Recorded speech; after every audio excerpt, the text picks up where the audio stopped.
大家好，我是小青。大碗里加入2个鸡蛋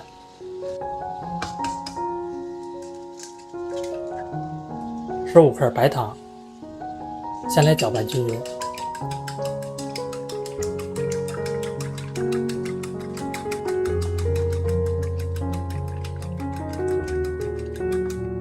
再倒入200克纯牛奶，40克燕麦片，来混合均匀。我每天都会分享一道家常美食食谱，感谢您点个赞及订閱支持一下，非常感謝。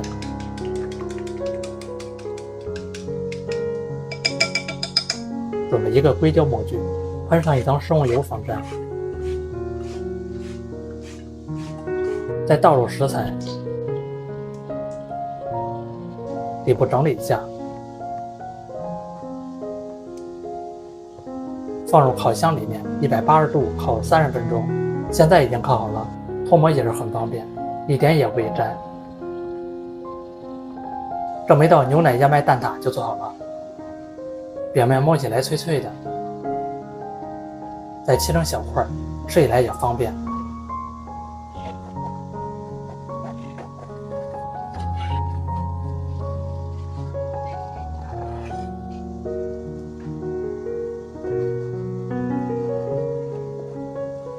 有雞蛋不知道怎麼吃，就試試這樣做。